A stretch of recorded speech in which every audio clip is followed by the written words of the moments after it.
Well, welcome to the Medical Retina session. I'm Caroline Baumel with my co-moderator, Dr. Larry Singerman, and we'll have the first speaker up, Dr. Tarek Hassan, who'll be talking about predictors of post-injection endophthalmitis, a multivariate analysis based on injection protocol and providing iodine strength. Thank you, Caroline. I appreciate it. These are my financial disclosures. None are really relevant to this presentation.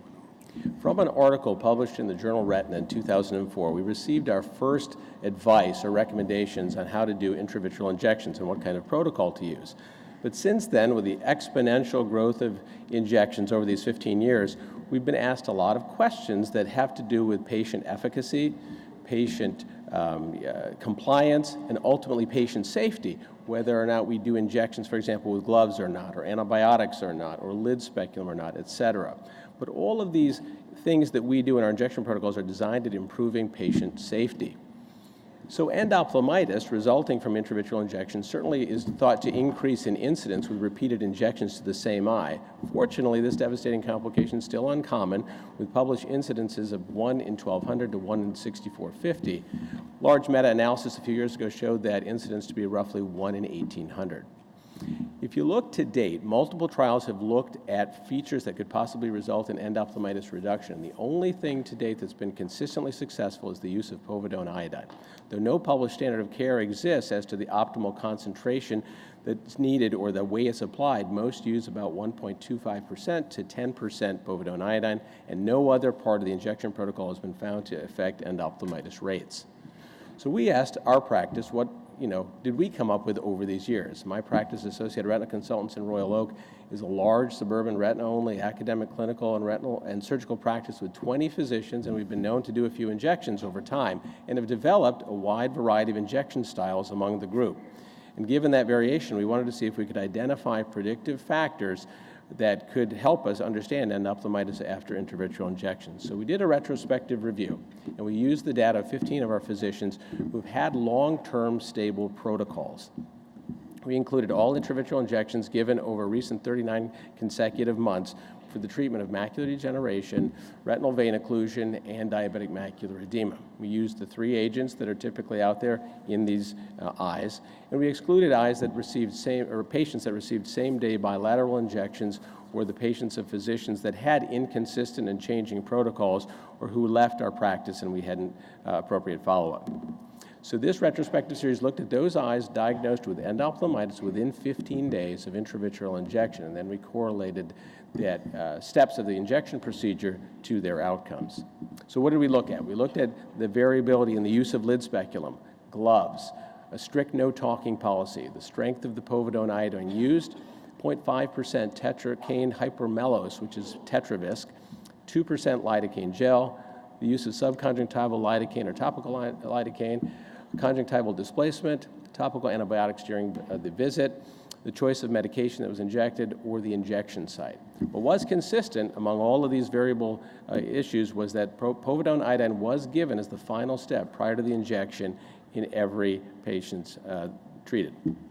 So what did we find? Well, in the initial chart review, we found in excess of 154,000 anti-VEGF injections to look at, and we found 58 cases of endophthalmitis with an incidence of approximately 0.038%.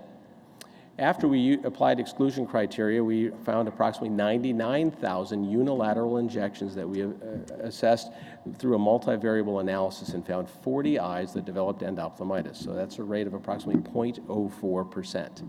42% of these showed actually culture-positive results.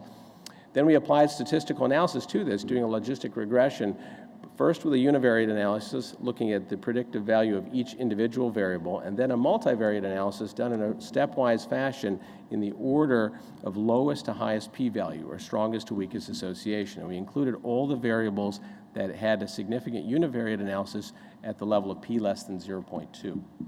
So these are, in this small slide, all the variables that we mentioned, and on the right you can see those variables that through the univariate analysis were now looked at through a multivariable analysis. And what did we find? We found that the only independent predictor for endophthalmitis of all of these things was the use of viscous topical anesthetics. The use of lidocaine gel elevated the risk of endophthalmitis by 11 times. The use of tetracaine hypromellose drops, or Tetravisc, increased the risk by 4 times.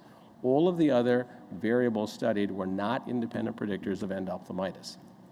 So this study, those key findings have not been described elsewhere, that these thick topical lidocaine gel and viscous tetracaine liquid is really a much higher likelihood of endophthalmitis than other things.